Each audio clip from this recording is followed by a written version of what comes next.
الله أكبر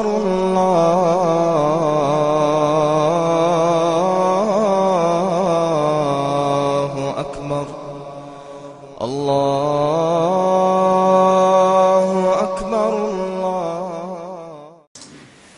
أعوذ بالله من الشيطان الرجيم بسم الله الرحمن الرحيم الحمد لله رب العالمين الخالق الواحد الأحد الفرد الصمد وأفضل الصلاة وأتم التسليم على سيدنا محمد صلى الله تعالى عليه وسلم خاتم النبيين والمرسلين وعلى آله وأصحابه أجمعين ومن تبعهم بإحسان إلى يوم الدين أما بعد يقول المولى تباركت أسماؤه في ذكره المبارك استعيذ بالله بسم الله ألم يأن للذين آمنوا أن تخشع قلوبهم لذكر الله وما نزل من الحق ولا يكونوا كالذين أوتوا الكتاب من قبل فطال عليهم الأمد فقست قلوبهم وكثير منهم فاسقون ويقول النبي صلى الله عليه وسلم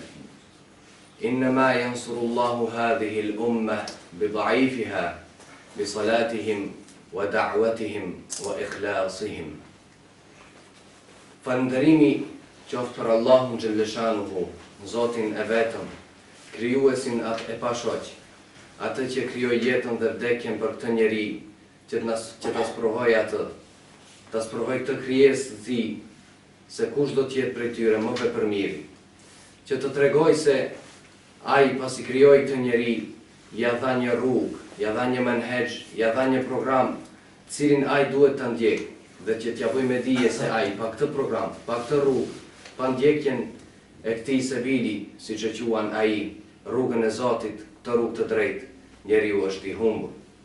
Salatet dhe selamet qofshin për krijesën më të dashur të Allahut xhalleshanuhu, atë për cilën qeshi gjithë bota kur lindi, Muhammedin sallallahu alaihi wasallam, atë që nuk kurseu asgjë nga vetja, asgjë nga familja, që të gjitha t'i flijoj, që fjala Allahu xhelle xhelalu të jetë më e larta.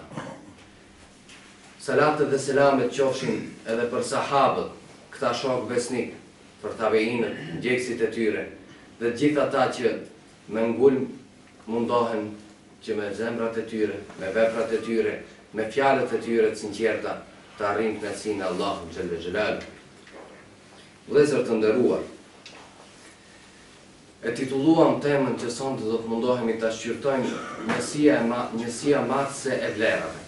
Mirë po para se të fillojmë trajtimin e saj, do të mundohemi shkurt që të tregojmë se çka janë vlerat, çka do të llogarisim ne vlerë, ç'është ai send, ajo cilësi, ajo vepër apo fjalë që quhet vlerë dhe që ne do të mundohemi që sonte ta masim. Fillimisht duhet të tregojmë se vlerat janë definuar si nga shkencëtarët që janë marrë me shkencat shoqërore, por janë definuar edhe nga Zoti i gjithësisë Allahu xhelle xhelalu.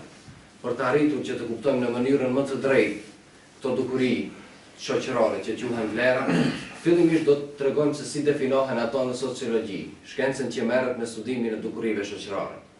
Në sociologji, vlerat cilësohen si ideale abstrakte që shprehin aspiratat e përgjithshme të njerëzve si antarë të një shoqërie. Nëse studiojmë këtë definicion dhe çka kanë thënë shkencëtarët, do të shohim se përfshin dy elemente më kryesore, apo prej saj ne mësojmë dy gjëra që spikaten më së shumti për vlerë. Si pikë e parë kuptojmë se vlerat janë elemente nëpërmjet të cilave një shoqëri do të mundohet që të orientojë, të kanalizojë, të kufizojë veprimet e njerëzve. Gjithashtu, kuptojmë se vlerat si të tilla janë vlera kur njerëzit janë të në mendimit se ato janë të tilla. Pra, caktohen nga vetë njerëzit, varësisht nga rrethana dhe faktorë të ndryshëm, siç do të jetë koha apo zhvillimet teknike, teknologjike e kështu me radhë. Ndërsa nëse i kthehemi vlerave në kuptimin islam apo në kuptimin e drejtë, do të shohim se vlera janë ato gjëra, ato cilësi që Allahu xhaleshanuhu i ka caktuar si vlerë. Dikush do të thotë se përse vlerat që kanë e drejtë ekskluzive Allahu xhaleshanuhu e nuk ka të drejtë që njeriu të caktojë në është diçka vlerë apo nuk është diçka vlerë. Për të sqaruar këtë shkurt, do të përmendim disa fakte. Nëse do të thonim se njeriu i cakton vlerat, apo gjykon për një dukuri se është e vlefshme apo jo, ai si bazë të veten e ka mendjen. Ndërsa për mendjen ne dim se nuk ka një referencë të qartë që titullohet, që quhet mendje. Mirë po ka mendja ime, mendja yte, mendja e atij, dhe secila mendje në botë ndryshon nga mendja e të tjerë. Pastaj një argument tjetër për këtë. Nëse marrim një shkencë që ka bazë në mendjen, shkencën e filozofisë, do të shohim se të gjithë filozofët gati se nuk pajtohen në asnjë gjë. Do me thonë të gjithë kundërshtojnë njëri tjetrin, me që burimi i kësaj shkence është mendja, dhe secili ka mendimin e vet, kështu që ndryshojnë. Do me thonë nuk kemi një gjë të pastër që quhet mendje, mirë po kemi shumë mendje, shumë mendim. Pastaj kemi si fakt tjetër real që e shohim çdo ditë, faktin e feve. Shohim në botë se ka shumë fe, shumë religione. Nëse do të merrnim fen më të përhapur në botë që ka afro 2 miliardë pasues, dhe do supozojmë se njëra prej këtyre feve është në të drejtë. Padyshim që tjerat janë gabim. Patjetër vetëm njëra të jetë e drejtë, të tjerat janë gabim. Nuk mund të jetë edhe një zot edhe dy zota, ose është një, ose janë dy. E nëse do supozonim se një fe është e vërtet, atëherë na dalin të gjitha fe tjera të gabuara. Pra na dalin vetëm 2 miliardë të njerëzve të drejtë. Ata tjerët, 5 miliardë të tjerë, dalin se janë në gabim. Domethënë ja 5 miliardë njerëz janë të lajfitur me mendjen e tyre. Domethënë këto dhe fakte tjera na thonë se mendja si e vetme, pa ndihmën e shariatit, e ligjit, e fjalës së Zotit, nuk i takon asaj, nuk është kompetente që të caktojë për diçka se është vlerë apo nuk është vlerë. Ndërsa sa i përket Allahu xhaleshanuhu, pse Allahu xhaleshanuhu është kompetent të caktojë vlerat dhe të gjykojë për diçka se është e vlerëshme? Sepse fillimisht ai është Zot i të gjithë njerëzve, krijues i tyre. Dhe si krijues, kur e krijoi njeriu, ai i di shumë mirë të gjitha nevojat e tij. Dhe e di mirë çka i sjell dobi njeriu e çka i bën dëm. Për këtë shkak ja tregoi atij dhe i tha: "Kjo rrugë për ty është e dëmshme." Edhe pse ndoshta njeriu në një hap mund t'i duket si e mirë. Mirë, po nëse Zoti thotë se kjo është e keqe, njeriu duhet t'i bindet Zotit. Siç thot Zoti në Kur'an: "Wa asa an takrahu shay'an wa huwa khairul lakum." Ju mbase diçka e urreni, por ajo është e mirë për ju. Shembull, këtë e përmend Allahu xhaleshanuhu pasi që tregon se thotë u është bërë juve borxh lufta, luftoni për hir të Allahut. Ajo për çdo njeri është send i urrirë, nuk ka njeri që dëshiron të krijojë veten. Nuk është e lehtë. Mirë, po pasi që Allahu xhaleshanuhu i tregon se kjo është rruga e drejtë, që ai duhet ta ndjek, çdo njeri i bindet kësaj. Është edhe kundërta vlen. Dhe Allahu xhaleshanuhu thotë: "Wa asa an tuhibbu shay'an wa huwa sharrun lakum." Po ju mbase do doni diçka, por ajo është keq për ju. Apo në ajete tjera ku thot Zoti se ju mbase i doni shumë disa sende, por ato janë keq për ju. Kështu vëllezër të nderuar, ky argument që thot se Zoti është krijues dhe i di më së miri nevojat e njerëzve, si pikë e parë. Pastaj e dyta, Zoti është i panevojshëm për çdo gjë. Nëse një shoqëri në një kohë të dhënë gjykon për një dukuri se është vlerë, në gjykimin e kësaj dukurie padyshim se ndikojnë shumë faktorë. Ndërto do të jetë se edhe pjesa e cila ka sjellë këtë gjykim ka nevojat e veta. Dhe gjithnjë është e kujdesshme që të mos cenoj ato nevojat e veta, që të mos i prish qefet e veta, që të jetë gjykimi i sjellë të jetë në llogaritë e veten. E kështu këto gjëra janë të paimagjinueshme për një Zot, për Allahun xhaleshanuhu, sepse ai është Ghaniyun 'anil alamin, është i panevojshëm për asgjë. E kur është i panevojshëm për askënd dhe për asgjë, ai e cakton atë që është vlerë për të gjithë njerëzit në përgjithësi dhe nuk specifikon një kategori, një pjesë të njerëzve dhe të nënçmojnë një pjesë apo grup tjetër, siç mund të ndodhë kur njerëzit apo një shoqëri në një kohë të dhënë sjell gjykim për një rast të vetë. Përse nuk tham vlerat gjykimi apo njësia matse e vlerave në Islam apo vlerave islame, po tham vetëm njësia matse e vlerave. Tham kështu sepse nëse do thonim se ka vlera islame dhe vlera të tjera, atëherë ne pranojmë se përveç fjalës së Allahut kemi edhe vlera tjera që ekzistojnë, që nuk është e vërtetë. Sepse çdo gjë që Allahu xhaleshanuhu e ka urdhëruar, ajo është e mirë për njeriu, ka në të dobi, edhe pse ndoshta njeriu në një kohë të shkurtë, në afat të shkurtë nuk e sheh. Dhe çdo gjë që Allahu xhaleshanuhu ka ndaluar, ajo është e keqe dhe e dëmshme për të. Kjo nuk do të thotë se shoqëritë tjera jo islame nuk kanë vlera. Absolutisht. Sepse ata mund të kenë, shembull kemi shoqëritë evropiane që i shohim të zhvilluara, precizitetin, apo përkushtimin që e kanë në punë, to padyshim që janë vlera, mirë po këto janë vlera që kanë bazë edhe në islam. Flasim për dukuri të cilat nuk kanë bazë në islam, si për shembull në shoqëritë individualiste të ndryshme, vlerësohet larg progresi individual. Te njeriu sa ka të arritura në jetë, pavarësisht mjeteve, kjo një teori makiaveliste e mishëruar në modernizëm, pavarësisht mjeteve që i zgjedh, vlerësohet lart e arritura e tij. Qoftë në kuristë të tjetrit, qoftë në kuristë të shoqërisë, siç kemi sisteme të ndryshme si kapitalizmi, të gjitha këto vlerësohen si vlera në shoqëritë tjera. Mirë po në islam një gjë e tillë nuk konsiderohet si vlerë. Por këto vlera themi se nuk mund të jenë vlera. Prandaj çdo gjë që Allahu xhaleshanuhu e ka identifikuar si vlerë, ajo padyshim që është vlerë. Dhe çdo gjë që Allahu xhaleshanuhu ka thënë se kjo është e dëmshme dhe nuk është vlerë, ajo asgjë mund të konsiderohet si vlerë. Ç'në kuptojmë me njësinë madhëse të vlerave? Për ta bërë më të qartë, më të thjeshtë, që mos rrim vetëm mjegullave dhe të bëjmë më konkrete temën tonë, do të themi se me njësinë madhëse të vlerave do të nënkuptojmë një cilësi, që njeriu muslimani duhet ta ketë, që vepra, vlera e tij, vepra e mirë e tij të jetë e pranuar tek Allahu xhaleshanuhu. Pra duhet fillimisht ta kuptojmë se flasim për vepra të mira. Do me thënë kemi bërë ndarjen vetëm për veprat e mira, nuk flasim për veprat e këqija dhe veprat e mira, por vetëm për të mira. Pra, me këtë nuk kuptojmë se pas ka vlera dhe vepra të mira, të cilat pak këtë kusht, pak të cilësi, nuk pranohen te Allahu xhaleshanuhu. E kush është kjo cilësi? Nëse fillohemi të mendojmë, në mendje na vijnë disa alternativa, disa zgjedhje. E kemi dikush më tha, kur u sugjerova fillimisht titullin e temës, shumë vetë më thanë, më propozuan qëllimin, niyetin. Mirë po kjo, cilësia që ne kemi parapar është diçka më specifike se sa niyeti. Me që niyeti, qëllimi i njeriu e identifikon veprën vetëm në fillim të saj.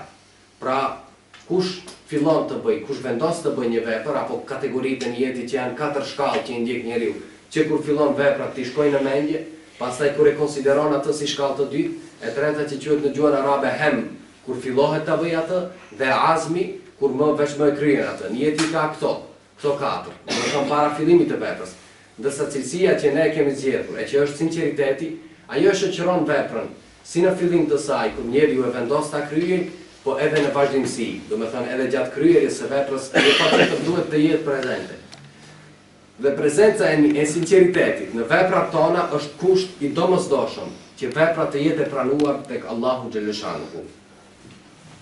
Si shembull, për ta kuptuar konkretisht këtë, do të marrim hadithin e pejgamberit sallallahu alaihi wasallam, ku thot: "Inna awwal man yuqda alayhi yawm al-qiyamah thalatha." Janë 3 njerëzit që do të gjykohen të parë në ditën e Kiametit.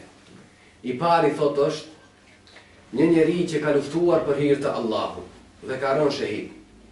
E sillet ai ditën e Kiametit me veprën e tij dhe e sheh istishhadin, e sheh shahidllëkun e vet dhe e njeh atë. Edhe vepra e njeh atë. Edhe i thuhet: "Ç'ke bërë ti me veprën tënde?" E ai thot: "Luftova Zoti im për hir tëndin dhe u vrava." E i thuhet atij: "Gënjeve." E merret për fytyrë, hiqet zhak, zvarr e hudhet në zjarr. Ky është i pari. E dyti, njeriu i dytë që do të gjykohet është një njeri, një dietar që ka mësuar dhe i ka mësuar të tjerë dhe që ka lexuar Kur'anin. E sillet ai ditën e Kiametit dhe i thuhet: "Ç'bëre me veprën tënde?" Ai thot: "O Zoti im, mësova dije, e shpërndava atë për hir tëndin, lexova Kur'an për hir tëndin." E i thuhet atij: "Jo, gënjeve, por ti lexove që të thuhet, mësove që të thuhet, filani është i dishëm, filani është njeri i devotshëm, e kështu me radhë." E merret dhe hiqet zvarr për fytyrë dhe hidhet në zjarr. Dhe njeriu i tretë është një njeri që ka pasur pasuri të shumta. Dhe me atë pasuri ai ka dhënë në sfera të ndryshme. E kur e marrin ditën e Kiametit dhe i thuhet: "Ç'bëre ti me pasurinë tënde?" thot: "O Zoti im, unë dhash në të gjitha rrugët që ti doje, që ti urdhrove të jipet. Dhash në rrugë tënde, u dhash fukarave, u dhash miskinëve, dhash në lipje të diturisë, në të gjitha rrugët." E Zoti i kthehet dhe i thot: "Gënjen, nuk është ashtu, por ti dhe pasuri që të thuhet, filani është xhimer, filani është bujar." E thot: "U tha në dynja, ti e morësh problemin tënd në dynja, Ashtu si që mor ai që ra shahid dhe u tha filani është trim, ashtu si që mori ai që mësoi dhe u tha në dynja se filani është alim. Nëse i studiojmë këto 3 raste, do të shohim se ata të 3 kanë pasur qëllimin, që ka qenë të luftojnë për hir të Allahut. Mirë, po qëllimi i tyre nuk ka qenë i sinqert. Do me thënë, ai kusht i domosdoshëm që e përmendëm për të pranuar vepra e mirë tek Allahu, sinqeriteti, në të 3 rastet ka munguar. Ai që luftoi për hir të Allahut nuk ishte i sinqert. Dhe luftoi vetëm që të thuhet se filani është trim, gëzimtar. U vra dhe e mori shpërblimin në dynja, u tha se ai është gëzimtar. E në ahiret nuk ka për atë asgjë. Është i pari që do të gjikohet dhe do të hidhet zvarr, do të tërhiqet zvarr për fytyrën në zjarr. I dyti, një njeri, një dietar, një alim që mësoi dije të Allahut, prandaj e specifikon Allahu xhaleshanu pejgamberi alayhis salam në hadith dhe thot wa qara al-Qur'ana, lexoi Kur'an, do të thonë mësoi dije islame, dije të dobishme. E ai hidhet në zjarr, siç është rasti edhe atij që tha. Të gjitha këto 3 kategori u mungon kushti që thamë që është i domosdoshëm për të pranuar veprat tek Allahu. U mungon sinqeriteti. Një vepër që është e pasinqert, që i mungon sinqeriteti, sado që të jetë e madhe, sado që vepra e lavdishme nuk pranohet tek Allahu xhaleshanu. Dhe një vepër e tillë, jo vetëm që nuk pranohet, por kthehet në të kundërtën e njeriu, bëhet shkak që njeriu të dënohet. Pse? Sepse i mungon sinqeriteti. Kjo cilësi, vëllezër, sinqeriteti, dietarët kanë dhënë mund të madh që ta definojnë.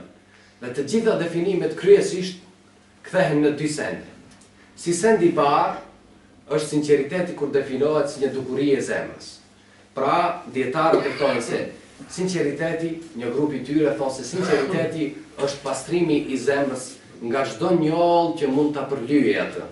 Do me thënë si teshën e barë, që çdo njeri mundohet ta mbajë të pastër, edhe njeriu të mundohet ta mbajë zemrën e vet të pastër prej çdo njolle. Kush janë këto njolla? Mund të jetë që vepra të bëhet për hir të njerëzve, që njerëzit ta shohin, apo që njerëzit ta pëlqejnë. Do me thënë çdo gjë tjetër, çdo qëllim tjetër që nuk është i sinqert, do me thënë që nuk është vetëm për Allahun xhaleshanuhu, konsiderohet njoll që e përlyen zemrën e njeriu dhe në këtë rast nuk konsiderohet vepra si e sinqertë. Grupi tjetër i dietarëve definuan sinqeritetin më së shumti në spektrin e veprës. Dhe thanë se sinqeriteti është pastrimi i veprës, apo të jetë vepra e pastër nga çdo dyshim dhe nga çdo defekt që mund të vijë. Si pasojë e mos sinqeritetit, të njëjtët faktorë siç i përmendëm edhe në rastin e parë, edhe këtu vijnë. Ta bësh veprën për sy e faqe, sa të shohin njerëzit, që të pëlqejnë njerëzit, për të arritur një pozitë të caktuar në shoqëri e kështu me radhë.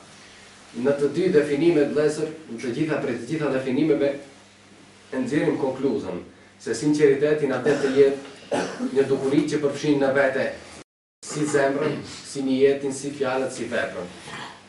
Do me thënë, edhe ndarja që bëhet si sinqeritet në zemër, si sinqeritet në fjalë, dhe sinqeritet në vepër, të gjitha këto na bëjnë me dije neve se sinqeriteti është një tërësi që përfshin në vete niyetin e sinqert, që përfshin fjalët e sinqerta, veprën e sinqert, të gjitha këto të bëhen vetëm për të arritur kënaqësinë e Allahut xhaleshanuhu e për asgjë tjetër.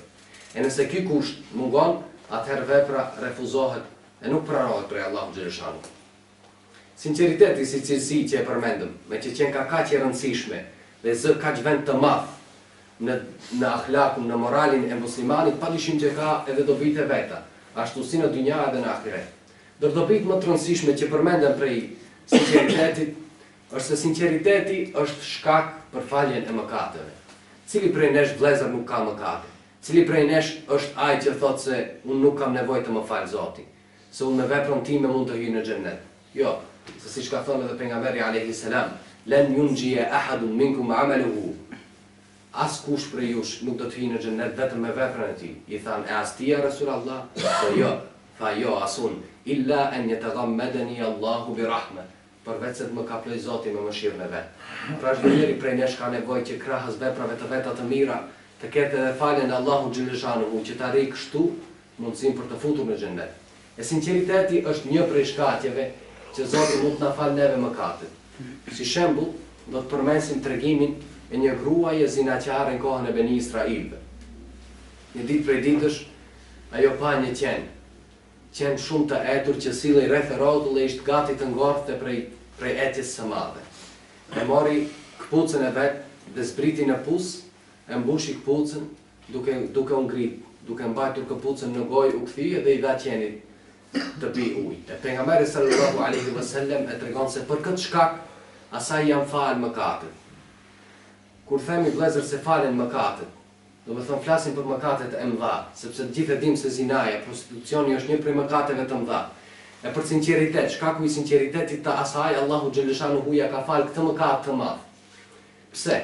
Sepse ajo e bëri këtë vepër për një qen. Do të thonë shihet qartë se ai nuk priste asnjë dobi prej atij, sepse s'mund t'i sjell dobi një qen. Sikur ta kishte bërë këtë vepër për një njeri, do thoshim se ka pritur ndonjë të mirë prej këtij njeriu, prandaj e veproi. Por jo, ajo e bëri këtë për një kafshë. Do të thonë vepra e saj ishte sinqertë. Ajo u lodh, zbriti në pus, e mbushi dhe kur u kthye, pucën e mbushi me ujë dhe kur u kthye mbante në gojë, u lodh vetëm që qenin, t'i jepte qenit ujë. Dhe prej krejt kësaj, atë nuk e shihte askush kur ishte duke i dhënë qenit ujë. Do të thonë shohim vëllezër se për kësaj ndodhie që pejgamberi sallallahu alaihi wasallam e ka karakterizuar si ndodhi të sinqeritetit, përfitojmë disa cilësi të sinqeritetit të cilat muslimani duhet t'i ketë parasysh. Do të thonë ta bëj veprën e vet vetëm për hir të Allahut. Mos ta bëj për ndonjë dobi tjetër, por të jetë i sinqert që shpërblimi ta pres vetëm për prej Allahut, siç e bëri ajo. Siç i dha ujë një qeni dhe shpërblimin e priste prej Allahut xhaleshanuhu. E dyta, mos ta bëj këtë ria e nas, që ta shohin njerëzit, sepse atë, siç tregon edhe hadithi, nuk e kishte parë askush për njerëzve. Do të thonë, e bëri vetëm për Allahun xhaleshanuhu, duke i ikur rias. Në mblidhen kështu dy cilësi. Dhe cilësia e tretë që ja vlen të përmendet, ajo u lodh, që na tregon neve se rruga drejt faljes së mëkateve, ashtu si çdo rrugë tjetër, kërkon lodhje. Nuk na janë servuar neve asnjë rrugë vëllezër, asnjë rezultat, nuk na është dhënë i gatshëm që vetëm ta marrim dhe ta arrijmë kënaqësinë, por jo. Çdo gjë në këtë botë, po edhe arritja e kënaqësive në botën tjetër kërkon punë, kërkon mund, kërkon angazhim të madh. Si shkak tjetër apo si dobi tjetër e sinqeritetit që përshkruhet, që mësohet prej mësimeve islame, është se sinqeriteti i largon fitnet nga zemra, i largon cilësitë e këqija nga zemra e njeriut. Shembull, mund të themi se mund të përshkruajmë ndodhin që i ndodhi Jusufit alayhi salatu wassalam. Kur ju vërsul atij gruaja e vezirit dhe deshi që ta bëj për vete, e ai jo, ai nuk pranoi dhe u largua prej saj. Allahu xhaleshanuhu shumë mirë e tregon shkakun apo e tregon atë që i ndihmoi atij për t'u larguar prej saj. Dhe tha: "Kedhalika linasrifa anhu as-su'a wal-fahsha." Kjo ndodhi, këtë e bëm që të largojmë prej zemrës së tij mëkatin dhe të neveritshmën, innahu min ibadina al-mukhlasin. E pse? Sepse ai është prej robërve tanë të sinqertë. Do të thonë sinqeriteti i Jusufit alayhi salam ishte shkak që Allahu xhaleshanuhu të largoi atë për një vepër të shëmtuar që është zinaja. Kështu vëllezër, një njeri që është i dashuruar nga Allahu xhaleshanuhu, që ndjen në zemrën e tij madhështinë e krijuesit të vet, që e di se Allahu xhaleshanuhu është prezant me të në çdo çast. Dhe për këtë shkak kujdeset që çdo vepër që e bën ta bëj vetëm për atë, ai njeri padyshim që Allahu xhaleshanuhu ja siguron edhe mbrojtjen prej mëkateve, sepse njeriu ashtu siç është një qenie gabimtare, është e pamundur që të mbrohet prej rrethanave dhe shpesh herë bie në graskat e shejtanit. E të mos ish ndihma e Allahu xhaleshanuhu për të sinqertët, padyshim që ajo që e përmend Allahu, es-su, mëkati dhe fahsha e neveritura do të mbisundonin me personalitetin e atij. Një dobi tjetër, dobia e tretë e sinqeritetit, është se sinqeriteti është shkak për shumëfishimin e shpërblimit të veprës së besimtarit. Thot pejgamberi sallallahu alaihi wasallam: "Inna Allaha kataba al-hasanati was-sayyi'ati thumma bayyanaha." Allahu xhaleshanuhu i caktoi të mirat dhe të këqija, veprat që janë mëkate dhe veprat që kanë sevape, pastaj i ndau ato. Dhe thot: "Faman hamma bi hasanatin falam ya'malha kutiba lahu biha hasanatun." Kush thot tenton të bëjë një vepër të mirë, për shkaqe objektive nuk arrin ta bëjë atë, Zoti thot ja shkruan atij një të mirë. Wa man fa'alaha, kush e vepron këtë të mirë, fal hasanatu bi 'ashri amthaliha ila 700 dhifin. Vepra e mirë thot ka shpërblim sa 10 të tilla deri në 700. Do me thënë, sa më i madh të jetë sinqeriteti i njeriut në veprën që ai e kryen, aq më i madh është shpërbimi që Allahu xhaleshanuhu ja jep atij. Do me thënë, sinqeriteti është çelësi që njeriu ja shumëfishon veprat. Me pak vepra të arrijë shpërbim të madh. Si shembull e kemi në Uhud, një prej fisit të Saad ibn Muadhit nuk e pranoi Islamin kur ai i thi, dhe u vonua Islami i tij disa vite, afro 4 vite deri në luftën e Uhudit. Asnjë prej besimtarëve nuk e dinte se ai e ka pranuar Islamin. Ai shkoi të luftoi me ushtrinë muslimane. Në këtë ushtri ai ra shahid dhe vdiq. E pejgamberi sallallahu alaihi wasallam kur e pyesin për të, thonte Usairiku është prej atyre që ka punuar pak, amila qalilan wa ujira kathiran. Dhe është përblyer shumë, me shumë pak vepra, mirë po vepra të sinqerta, vetëm për Allahun xhaleshanuhu arriti ta fitojë xhennetin. Kjo tregon se njeriu, sinqeriteti është masa që arrit veprat të shumëfishon shpërblimin tek Allahu xhaleshanuhu. Shkak tjetër apo dobi tjetër e sinqeritetit është se sinqeriteti e katërta në radhë bëhet shkak që njeriu t'i pranohet duaja tek Allahu xhaleshanuhu. E me pranimin e duas njeriu mund të ketë synim që t'i largohet ndonjë brengë e kësaj bote, apo të kërkojë ndonjë kënaqësi të botës tjetër. E padyshim që kur Allahu xhaleshanuhu ja pranon duan njeriu, ja jep të dyja këto, domethënë varësisht prej asaj që e kërkon. Shembull, përmendim atë që shënohet në Sahih të Buhariut dhe të Muslimit, ku thot pejgamberi sallallahu alaihi wasallam, u nisën thot 3 njerëz prej atyre që kanë qenë para jush në një udhtim. 3 robër. E këta njerëz thot duke ecur rrugës i zënë ata. E çka të bëjnë, strehohen në një shpellë. Duke qëndruar në shpellë, u rrotullisën në shkëmb i madh dhe u azuri atyre të tërë shpellën. Dhe tha njëri prej tyre, asgjë nuk na shpëton neve prej këtu, përveç se t'i lutemi Allahu xhaleshanuhu që të na shpëtoj për hir të veprave tona të mira. Filloi i pari dhe tha, o Zoti i madh, kam pasur 2 prindër, të cilëve u jepja qumsht prej baktive çdo herë para familjes time. Sa herë që kthehesha në shtëpi, nuk i jepja familjes as fëmijëve të mi qumsht para se ata të pinin. Një natë u vonova duke kërkuar drunj për t'u ngrohur, e thot kur u ktheva prindrit i kishte zënë gjumi. E qëndrova pranë derës së tyre duke pritur që të zgjohen deri në mëngjes. E fëmijët e mi që ishin pranë këmbëve të mia, unë nuk ju dhash atyre qumsht.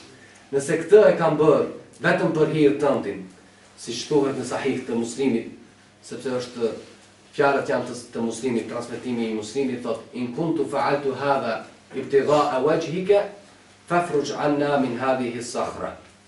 Nëse këtë e kam bërë vetëm për hir tëndin, sinqerisht, ibtigha'a wajhik, vetëm për hir tëndin, na largon neve këtë gur. Fillon i dyti dhe thot: o Zoti i madh, unë kam pasur një vajzë të xhaxhait që e doja shumë. Në një prej transmetimeve thot: me një dashuri më të madhe siç mund të doj një burr një grua. E thot, unë i propozova asaj, ajo nuk më pranoi mua. Derisa një kohë, një vit, atë ka ploj fukarallëku e erdhi tek unë duke kërkuar prej meje dervan. E unë i thash se do t'jap një shumë të caktuar të parave nëse ti më ofrohesh mua, nëse ma dorëzon veten. E ajo pranoi. E thot, kur ishim të vetëm, ajo mua më tha, friksoju Allahut. E thot, unë u largova prej saj. O Zoti i madh, in kuntu fa'altu hadha ibtigha'a wajhik fafruj 'anna min hadhihi as-sakhra. Nëse kam bërë këtë vepër vetëm për hir tëndin, na largo neve, na hiq prej kësaj situate, na largo gurin. E guri lëvizi pak. Në rastin e parë lëvizi pak, në të dytin edhe pak më shumë, mirë po ende nuk mundeshin që të largohen të dalin prej shpellës. E filloi i treti dhe tha, o Zoti i madh, unë kam pasur argat që vinin tek unë të punojnë. E një ditë u dhash tërve, u dhash hisen e vet, rrogën e vet, përveç njërit që ishte larguar unë, e se gjeta dot. Pasurinë e tij thot e mora dhe e mbolla, e investova. E pas një kohë u shtua shumë dhe arriti një shumë të madhe, një vlerë të madhe të pasurish. Erdhi njeriu pronari i asaj pjesës së vogël që e ka pas për një ditë që i ka takuar dhe më tha, o robi Allahut, ma kthe mua, ma jep hakun tim. E unë i thash, ky është haku im, ja, këto lop, këto deve, këto dhen janë tuat. Urdhro meri. A i thot e mori të tërën dhe nuk la asgjë. nëse këtë thot e kam bërë për hir tëndin, na largon eve këtë gur. Edhe guri u largua dhe që të tre arritën të dalin. Kjo vëllezër është një tregues për re, se si një vepër e sinqertë mund që ta shpëtoj dhe të pranohet lutja jonë në raste të dhëna. Dhe Allahu xhaleshanuhu robërve të vet u pranon veprat e sinqerta. Dhe një vepër e sinqertë, padyshim që vetë si vepër nuk do të arritet që të bëj një punë aq të madhe që ta largoj gjitha të shkon. Mirë po shkaqe të ndryshme, si ai që e përmendëm më parë, shumëfishimi i shpërblimit, e kështu me radhë. Dhe më thonë tek Allahu xhaleshanuhu vepra mund të jetë e vogël, mirë po tek ai të ketë peshë të madhe dhe t'i plotësoj njeriu të kërkesa të mëdha. Dobi tjetër e sinqeritetit vëllezër është se sinqeriteti është shkak i ngadhnimit ndaj pabesimtarëve, ndaj armiqve. Në fillim të ligjëratës e përmendëm hadithin e pejgamberit sallallahu alaihi wasallam, ku thotë innama yansurullahu hadhihi al-umma bi dha'ifiha. Allahu xhaleshanuhu ndihmon këtë ummet me të dobtin e saj. Po si me të dobtin? Bi da'watihim wa salatihim wa ikhlasihim. Me lutjet e tyra, me namazin e tyre dhe me sinqeritetin e tyre. Pra sinqeriteti i të dobtit e ndihmon ushtrin grupin e muslimanëve që të ngadhnjejnë. Po përse u specifikua i dobti? Përse thot pejgamberi alayhis salam i dobti? Përse Allahu xhaleshanuhu ndihmon ummetin islamik me një të dobët? Sepse kur i dobti, një njeri që nuk ka fuqi për asgjë, niset dhe ka besim se mund t'ja arrijë, se mund ta bëj, se mund të ngadhnjejë, dhe është i sinqert në këtë, ai ngjan motivim tek të gjithë. Dhe kjo bëhet shkak i ndihmë që ndihma Allahu të zbresë për besimtarët dhe ata të ngadhnjejnë. Ky është halli nëse të dobtit janë sinqert, po sikur të gjithë ne, të dobët e të fortë të ishim të sinqert. A thua vallë do ishte gjendja e muslimanëve sot? Kështu siç është, a thua vallë në këtë mjerim do ishim ne? Padyshim që jo. Sepse sinqeriteti Muhamedi sallallahu alaihi wasallam na mëson se është shkak që ne të ngadhnjejmë, që ne të fitojmë këtë botë. Sepse muslimani duhet të jetë i preokupuar si me këtë botë, ashtu edhe me botën tjetër. Si thot Allahu xhaleshanuhu Rabbana atina fid dunya hasanatan wa fil akhirati hasanatan. Na jep të mira në këtë botë dhe në botën tjetër. Nuk është muslimani vetëm i preokupuar me botën tjetër. Kështu duan të huajt të na mësojnë neve që të na largojnë prej fesë, që duan ta ndajnë fen ton prej jetës ton, ta ndajnë fen prej politikës, prej shtetit, prej gjithçkahit. Pse? Që ta bëjnë invalid islamin, që ta hendikepojnë islamin dhe kështu të thonë, e shihni, islami juaj është i paaft, që të përballet me problematikat e kohës. E padyshim që jo. Sinqeriteti vëllezër është cilësia e parë që çdo musliman duhet që ta posedojë dhe me këtë ne të ngadhnjejmë ndaj tjerëve. Dobi tjetër e sinqeritetit, numërojmë atë që çdo njeri prej nesh e ka preokupim kryesor si musliman të shpëtojë prej zjarrit. E pejgamberi sallallahu alaihi wasallam thot: Inna Allaha harrama 'ala an-nari man qala la ilaha illa Allah khalisa yabtaghi biha wajha Allah. Allahu xhaleshanuhu thot e ka bërë haram zjarit ta djeg, ka bërë haram për zjarin kush thot la ilaha illa Allah dhe me këtë të ketë qëllim vetëm kënaqësinë e Allahu xhaleshanuhu, të jetë i sinqert me këtë që thot. Po jo vetëm kaq. Sinqeriteti është shkak që besimtari edhe të hyjë në xhennet, është një shkak i madh. Si shembull tjetër përmendet në hadithin e pejgamberit sallallahu alaihi wasallam, ku thuhet se një njeri ka qenë shumë i lodhur duke ecur, shumë i ecshëm. Mirë po ka parë një qen, edhe qeni gjithashtu ka qenë i etur. E ai i dha ujë qenit dhe nuk piu vetë. E qeni si krijesa Allahu xhaleshanuhu e falenderoi Allahun, e falenderoi atë dhe i lut Zotit, Allahu xhaleshanuhu thot për hir të kësaj adkhalahu al-janna, e futi në xhennet. Shkak tjetër apo dobi tjetër i sinqeritetit, është se sinqeriteti e mundson njeriu që në kohën, në momentin e fundit të shqiptoj fjalën la ilaha illa Allah. Sepse el-amalu bi khawatimiha, si thot pejgamberi sallallahu alaihi wasallam, veprat janë sipas përfundimit. Kemi dy përfundime. Përfundim që i shlyen gjithçka që ka pas më parë, si për shembull kur pendohemi pas një mëkati, që e shlyen mëkatin e mëparshëm. Kemi përfundim që nuk i shlyen ato më parë, si për shembull një musliman që vdes duke bërë një mëkat, padyshim që ati nuk vdes qafir. Ai do të llogaritet, do të përgjigjet për këtë vepër, mirë po ai ka edhe shpërblimet e veprave tjera që i ka vepruar më parë. E veprat, do me thonë, përfundimet që na interesojnë neve në këtë radhë, është se fjala la ilaha illallah është qeles, është prej atyre përfundimeve që i fshin çdo gjë që ka pasur më parë. Është vepër që e karakterizon njeriu, që i ndan rrugën, do jem në xhenet apo do jem në xhehenem. E sinqeriteti, një njeri që jeton me islam, i sinqert, duke dashur Allahu xhaleshanuhu atij ja mundson që në momentin e fundit të shqiftoj fjalën e tauhidit. Dobi e fundit që do të përmendim sonde, prej dobive të sinqeritetit, është një tregues i pozitës së lartë që zën të sinqertët në xhennetet më të larta. Thot Allahu xhalla ula në Kur'anin Adhimu Sha'n, Nasta'idhu billahi bismillah, wa man yuti'i Allaha war rasula fa ulaika ma'a alladhina an'ama Allahu 'alayhim.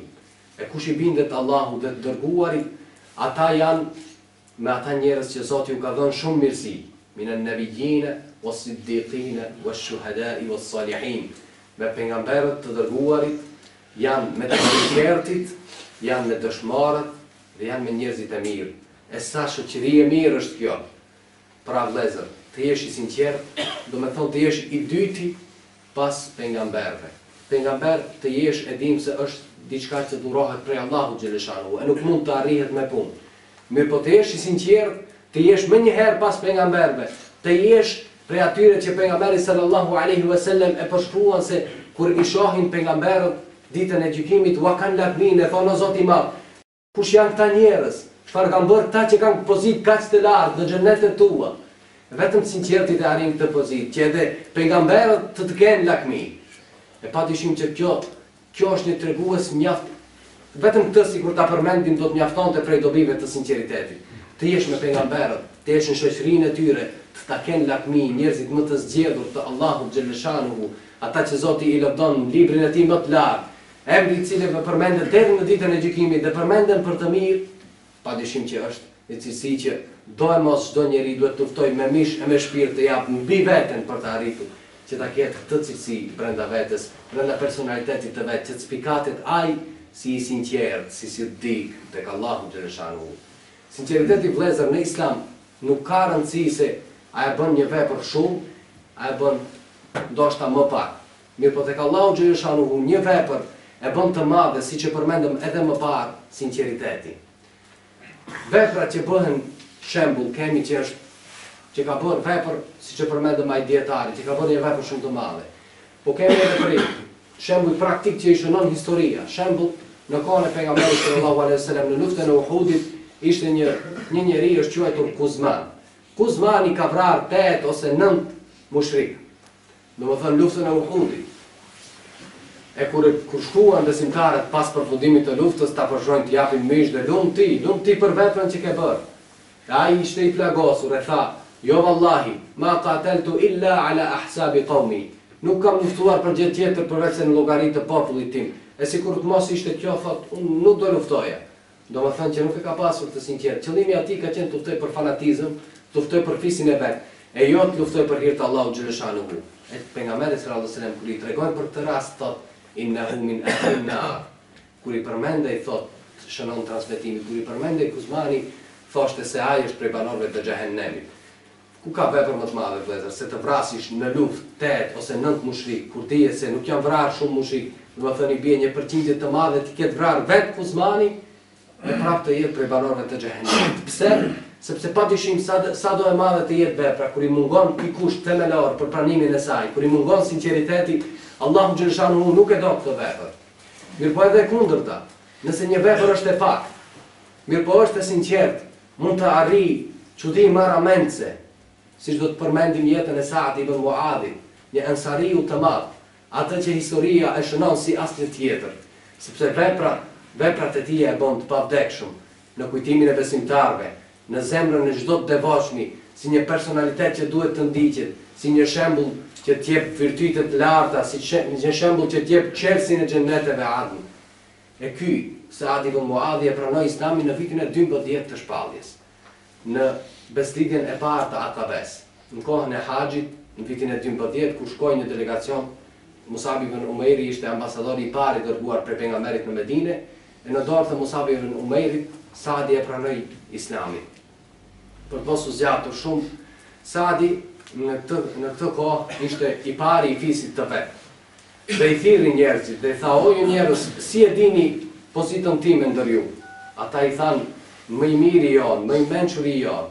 E i tha, fjala juaj dhe grave tuaja është haram për Saadin, nuk ju lejohet të më flisni derisa të besoni në Allahun xhaleshanuhu. Dhe besuan që të gjithë e pranuan Islamin, e besuan se dëshmuan se Allahu është një dhe se Muhamedi është i dërguari i tij përveç një njeriu.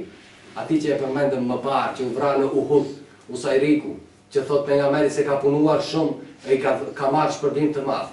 Ky njeri ju vënua Islami për sinqeriteti i veprës së tij, siç e përmendëm, arriti që ta shti atë në xhennet. E Saadi ka qenë edhe pasi e pranoi Islamin një ndër të parët e ensarve. E thuhet, transmetohet se sa herë që Saadi fliste, pejgamberit sallallahu alaihi wasallam i buzëqeshte fytyra. E donte Saadin shumë sepse ishte një njeri i drejtë, ishte njeri i vendosur.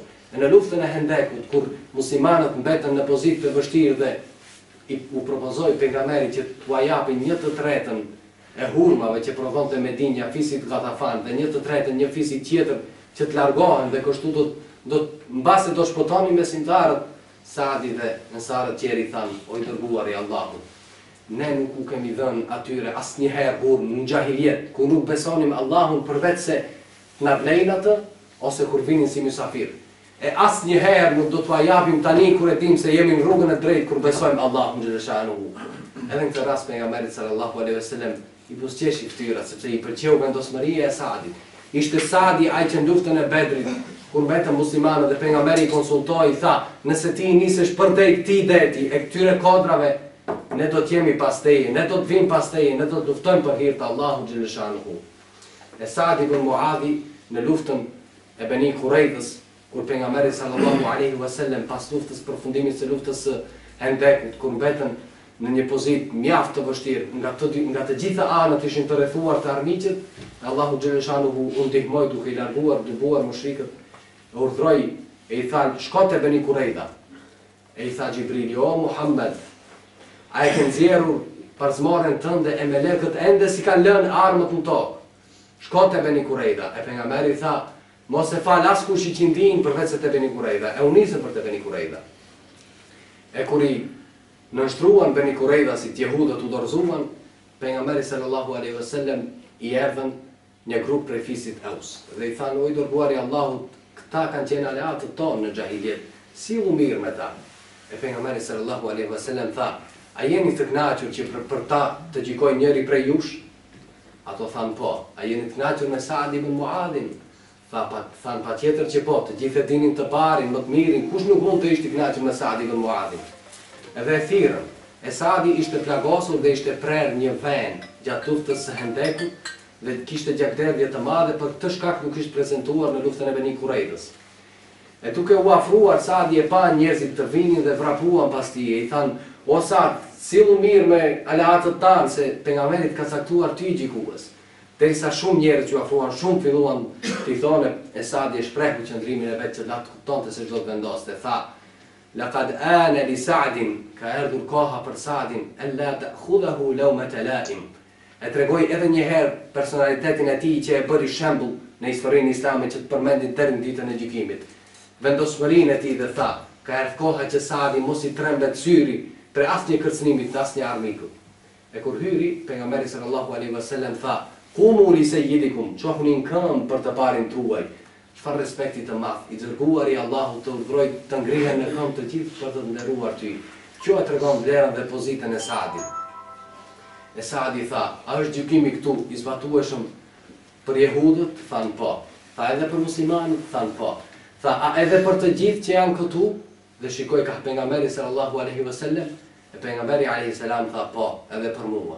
E tha, unë gjykoj që t'u vriten burrat dhe t'u zihen robër, fëmijët dhe pasardhësit, do të thonë fëmijët dhe gratë. E pejgamberi alaihi salam i tha, laqad hakamta bi hukmillahi min fawqi sab'i samawat. Ke gjikuar me hukmin, me gjykimin Allahu xhaleshanuhu, gjykimin e Zotit të 7 qiejve. E Saadi pas kësaj u kthye dhe pejgamberi i ndërtoi një tent, i bëri një tent afër shtëpisë së vet, që Saadi ta ketë afër për ta vizituar. Për gjakderdhjes së madhe thuhet se arriti deri te tendat tjera gjaku i Saadit dhe vdiq prej kësaj plage, prej një vene që ishte prerë në luftën e Hendek. E kur vdiq Saadi, pejgamberi alayhis salam tha: "Laqad ihtazza arshu ar-Rahmani li mauti Sa'd ibn Mu'adh." Është dridh arshi i Zotit gjithëmëshirshmit me vdekjen e Saadit. Shikoni këtë vëllezër. Pranoi Islamin në vitin e 12. Ndërsa vdiq në fund të vitit të 5, mbi 6 vite e diçka, vetëm 6 vite e diçka jetoi në Islam. Shumica mbase të gjithë ne kemi jetuar shumë më shumë se kaq në Islam. Ç'kemi bërë ne? Po vdisnim ne sot, a do dridhej arshi i Zotit me vdekjen tonë? Jo arshi i Zotit, vëllezër, po kujtimi jonë do shuhej pas disa ditëve të vdekjes, dasë që do përmendeshim ndonjëherë. E ky njeri, ky burr, me vetëm 6 vite, arriti që kujtimi i tij të mbetet deri në ditë gjykimit, që dridhet arshi i Zotit, e ku ka më shumë se dridhet arshi i Zotit në vdekjen e tij. Trupin e tij e bartën melekët, ta çojnë në varre, jo njerëzit, se aq vepër, aq pesh kishte çka, vepër ç'e bëri atë të madh. Sinqeriteti, vëllezër, vetëm 6 vite për sinqerta, ato për Allahun, çdo gjë e dha për Allahun. Në luftë tha, këtë det unë do ta kaloj në këmbë për Allahun. Pse? Sinqeritet. Shumë vepër e pakët, vetëm 6 vite, por një sinqeritet i madh, i lartë, e bëri atë që tjetë një burr që do merret shembull, personalitet unik, të dridhet arshi i Zotit me vdekjen e tij. E ku jemi ne sot? Ku është gjendja e besimtarëve sot? Cili besimtar prej nesh sot do bënte që dridhet arshi i Zotit me vdekjen tonë? Sinqeriteti, vëllezër, është definuesi që ja rregullon njeriu jetën, si në këtë botë, ashtu edhe në botën tjetër. Do të vazhdojmë me ajetin që Allahu xhelalu shanuhu thotë në surën Hadid: "Alam ya'ni lilladhina amanu an takhsha'a qulubuhum li dhikrillah."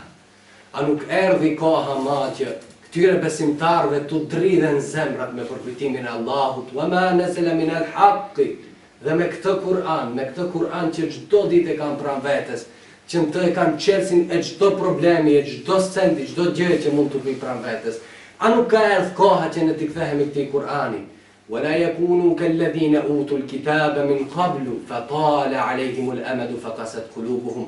E mos të bëhen si ata që e patën librin më parë, si jehudët dhe të krishterët, po me kalimin e kohës ju ngurcuan zemrat. Wa kathirun minhum fasiqun, e shumica prej tyre thotë janë të prishur, janë mëkatarë. Nëse lexojmë në tefsire, do të vërejmë se ky ajet ka zbritur për munafikët, për dy ftyrshit. Ta'wili, shpjegimi i tij thotë, a nuk ka erdhur koha për këto besimtarë që shfaqin Islamin, vetëm e shfaqin atë, për sy e faqe, që të besojnë dhe të dridhen zemrat sinqerisht, ta besojnë me zemër këtë Kur'an dhe këtë fe. Mirë po vëllezër, pse e lexojmë në këtë ajet nëse ka zbritur për munafikët? E lexojmë sepse fatkeqësisht, për fatin tonë të keq, ne jemi duke i grumbulluar tek vetja të gjitha këto cilësi të shëmtuara, të nënçmuara prej Allahu xhelalu shanuhu, dhe jemi duke ecur rrugëve që qapisin, që ecin edhe munafikët. E për t'i ikur kësaj, për t'u kthyer rrugës së vërtetë, e përmendim këtë. Dhe siç thot Imamul Huda Abu Mansur al-Maturidi në shpjegimin e këtij ajeti, thot: "Qad ana lilladhina amanu an tuqta'a shahawatuhum wa amaninuhum." Në librin e vet Ta'wilatu Ahli Sunnati, ai shpjegon shumë qartë dhe jep një shpjegim që është mjaft që përkon me sinqeritetin e besimtarëve të çdo kohe dhe thot: ka erdhi më koha e besimtarëve që t'i ndërpresin të gjitha epshet dhe egot e veta, që t'i lën pasionet më një anë. Po si t'i lën këto pasione? Wala yakunu kalladhina utul kitaba. Ja ku e kemi çelsin. Mos jemi si ata që e patën librin më parë, si të krishterët dhe jehudët. Ej, la taghfalu an kitabillahi wa dhikrihi. Të mos bëhemi neglizhent ndaj librit të Zotit dhe përkujtimit të tij. Kjo është anomalia, ky është shkaku kryesor që besimtarët sot janë në këtë gjendje, në cilën ballafaqohemi. Për çdo ditë të gjithë kemi informata mjaft të bollshme dhe jemi të bindur mjaft, bile shumica prej nesh kur dalim në një vend të huaj, mbas edhe turprohemi të themi se jemi musliman. Pse? Sepse kemi neglizhuar librin e Allahu xhelalu shanuhu dhe përkujtimin e tij. Wala tatruku an-nadhara fihi wat-tafakkur. e mos e lini, thot, meditimin, mos e lini fillimin në mendim të këtij Kur'ani, të kthehemi, ka ardhur koha që t'i ndërpresim të gjitha epshet, të gjitha egot tona, t'i kthehemi Kur'anit, t'i kthehemi meditimit, atë që vetë Allahu Gjellëshanuhu nda drejtohet dhe thot, e felajet e dhe barun e l'Kur'an e m'ala kulubin e këthaluha, po që kanë këta musliman që s'lexojnë Kur'an, që s'meditojnë Kur'an, apo mos kanë dryrë në zemra, apo mos kemi dryrë në zemra që e kemi qesin e çdo gjëje, që e kemi librin e fundit, fjalën e më të lartë, fjalën e Zotit në duar, dhe nuk meditojmë në të, nuk e gjejmë në të qelsin e depresionit, qelsin e prapambeturisë, qelsin e gjitha problemeve tona. E Imam Maturidiu në komenton këta ajet dhe thot, "Wala tatrukun nadhara wa tafakkura fihi", asesi mos e lini meditimin e thellë, të meditonit, lexonit, përkushtoheni në ajetet e këtij Kur'ani. E përse? Që të vi, që të realizojmë këtë kohë në mënyrë më të mirë, këtë kohë që Allahu Gjellëshanu, këtë thirrje direkte për rizimin tonë, që t'i lëm epshet, t'i lëm pasionet, t'i kthehemi fesë së drejtë Allahu Gjellëshanuhu, fesë që është palli nëpërmjet këtij pejgamberit të fundit, që është shembulli më i mirë, që na bëri shumë të thjesht këtë fe, që na ka sqaruar të gjitha rrugët, mos e bën, në çdo vepër që ne bëjmë, në çdo këmbim mesazhi, në çdo hap që ne bëjmë, kemi uzimet pejgamberit se si ta bëjmë. A nuk është koha të kthehemi këtyre uzimeve? Përse e komplikojmë veten tonë, përse jetën tonë e bëjmë kaq të rëndë, kur kemi të tjezuar, kur të gjitha e kemi të gati ne jo, mundohemi me mendjet tona kinse të shkrijojmë diçka më të bukur, diçka më të mirë, më të përshtatshme për ne, e asësisë që nuk do të arrijmë. E këto, thot, amma kanu fi, ghafalu, të krishterët dhe jehudët, thot, neglizhuan, ranë në gjumë, nuk e përfillon shumë librin e tyre, e lanë të debburin, e lanë meditimin në ajetet e Zotit Gjellëshanuhu, e thot me kalimin e kohës zemrat ju ngurcuan, edhe neve vlezër, vetë se kanë filluar më të ngurcohen, por kjo thirrje Allahu Gjellëshanuhu, kjo duhet të na zgjojë nga ky gjumë, duhet të na zgjojë dhe sot e këtë ditë që të nisemi që të punojmë me veten tonë, punojmë me shpirtin tonë, punojmë me zemrat tona që t'i shpëtojmë mos na ngurcohen, ashtu si që ngurcuan të krishterëve dhe jehudëve më parë me kalimin e kohës. E si i përshkruan Zoti?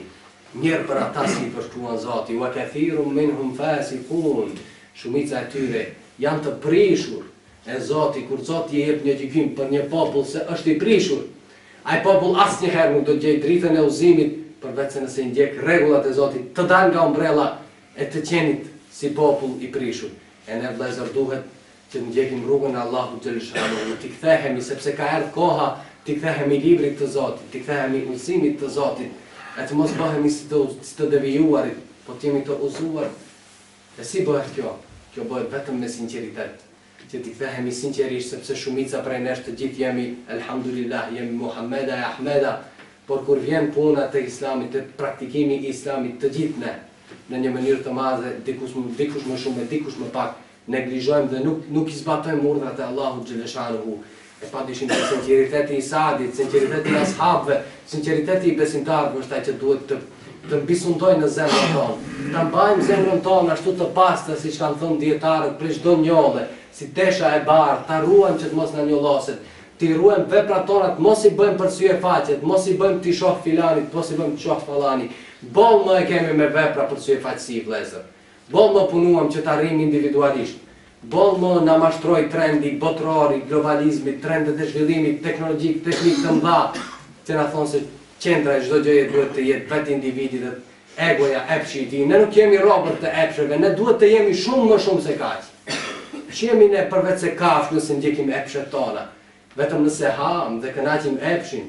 Çfarë dallimi do të kishim nga kafshët ku thot Allahu Gjellëshanuhu? Ya'kuluna wa yatamatta'una kama ta'kulu al-an'am. Se njerëzit që ndjekin egon, që vetëm që mundohen të nginë epshet, janë thjesht si kafshët, që hanë dhe që kënaqen. Fan-naru mathwan lahum. E thot zjarri është sërin për ata. E lutim Allahun Gjellëshanuhu që të na ruaj nga ky përfundim. Që të mbjellë sinqeritetin në zemrat tona e na bëj neve si shembull, që të ushqehemi sa më shumë me shembuj të tjerë, që ne vetë të përçojmë tek të tjerët mesazhe sinqeriteti, që të jenë muslimanët ashtu siç ishim dikur, në hijen e udhëzimeve të Muhamedit sallallahu alaihi wasallam, ta kemi ne flamurin udhëheqës të botës, jemi ne më të mirë ashtu siç na don vetë Allahu xhelleshanuhu ku thot kuntum khayra umma, se ne jemi populli më i mirë. E padyshim se ky popull më i mirë mund të arrijmë të bëhemi vetëm me anë të sinqeritetit, që të pastrojmë jetët tona një herë për gjithmonë, të jetë jeta, vepra, fjalët dhe gjithçka jona vetëm për Allahun, Zotin e botëve. Aqulu qawli hadha wa astaghfirullaha al-azim li wa lakum fastaghfiruhu yaghfir lakum. Ridaan lillahi al-Fatiha.